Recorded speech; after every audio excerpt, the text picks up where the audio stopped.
kusaidia mwanadamu kuwa salama katika maisha yake.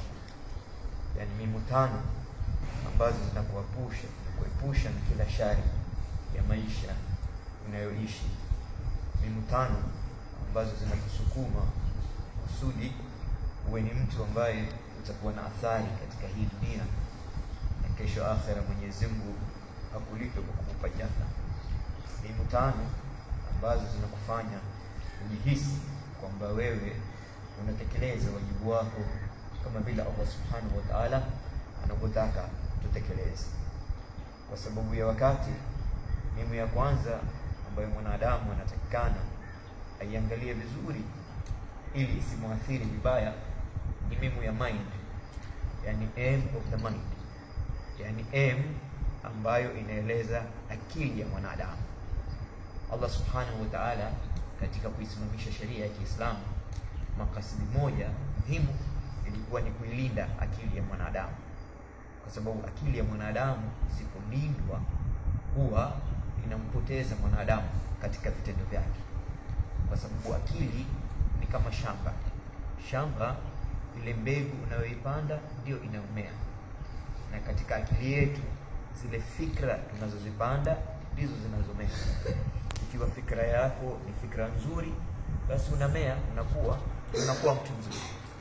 Ikiwa fikra zako, mbegu ya fikra unayoipanda ni mbaya, unakuwa mtu mbaya na maisha yako yanakuwa mabaya. Tofauti yetu mimi na wewe na mwingine kutokamana na zile fikra ambazo zinazunguka akili yetu siku kuanzia usubuhi mpaka unapolala. Ikiwa fikra zako ni fikra bunifu, unakuwa mtu ambaye unabuni maisha yenye furaha, maisha yenye faida. Ikiwa fikra zako ni fikra finyo, unakuwa mtu ambaye hauwezi kukuza lolote katika maisha yako. Kwa hivyo mwanadamu kila akiishi anatakikana awe na hadhari kubwa sana na kile anachokikubali kukaa katika mind yake, mimu ya mind, aim ya mind.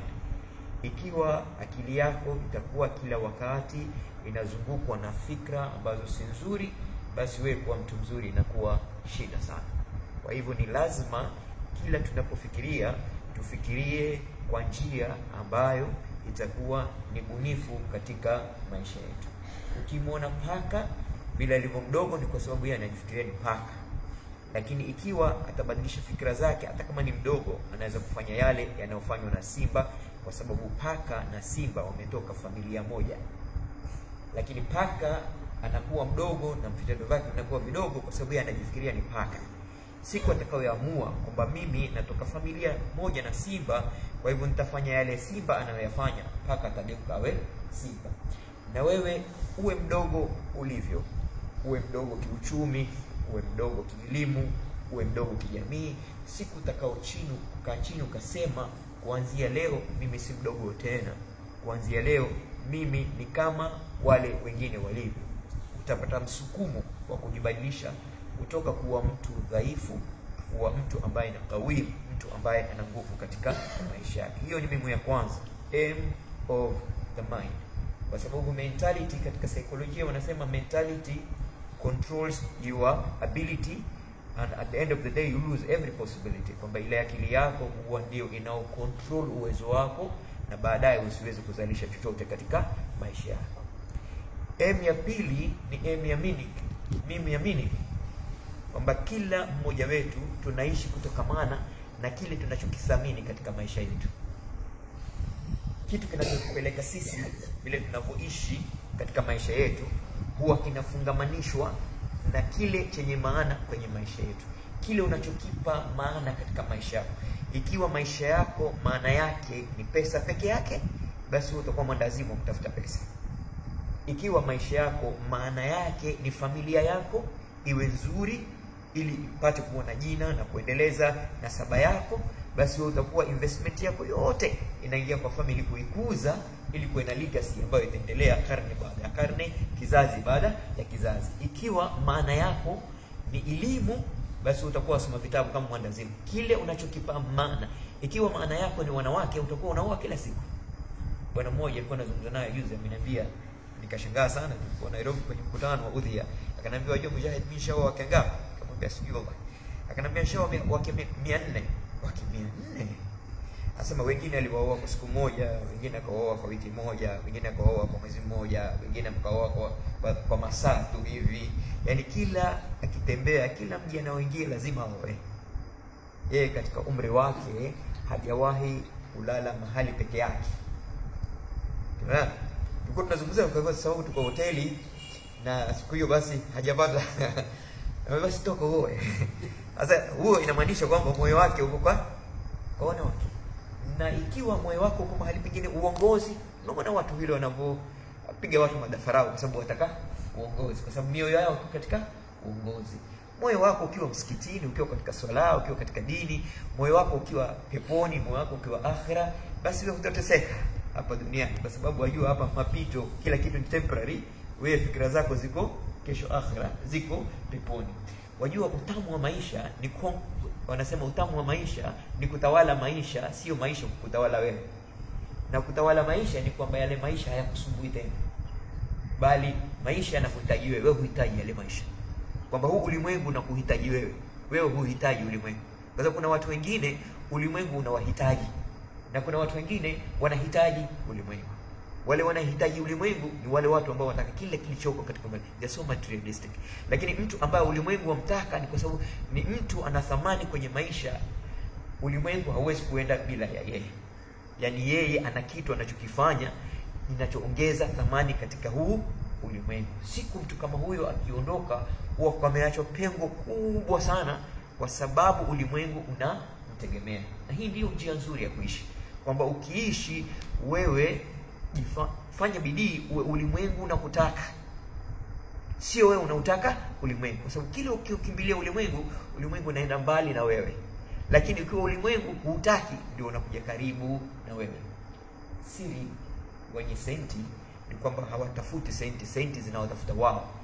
Na kuna wale watu wanaamka kila asubuhi wanatafuta senti na hawapati, kwa sababu ile preference ya maisha iko katika wewe kufanya huu ulimwengu sio mahali pa kukaa milele. Kwa hivyo M ya kwanza nimesema mind, M ya pili meaning. Na Allah subhanahu wa ta'ala kwa ukarimu wake, hikma yake, falsafa yake, alitupa sisi maana yetu ya kuja hapa ulimwenguni, si ndio? Ili tusitaabike kabisa. Wama khalaqtumul jinna wal insa illa liya'budun.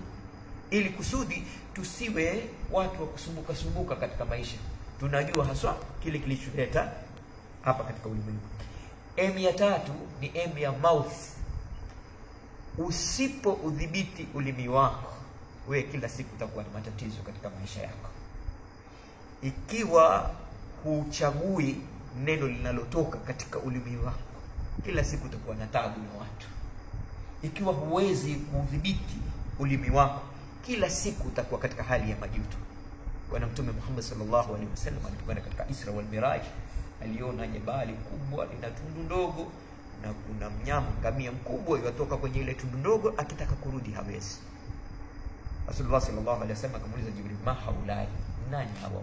Akamwambia hawa ni watu ambao hutamka neno alafu wakajuta, wataka kulichukua, hawawezi tena. Kwa sababu neno likitoka kwenye ulimi wako si lako tena.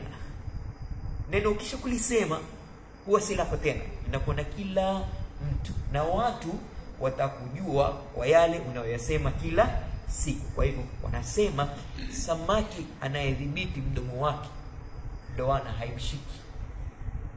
Samaki anayedhibiti mdomo wake ndoana haimshiki. Na mwanadamu mwenye uwezo wa kudhibiti ulimi wake, hakuna tatizo litakupata katika maisha.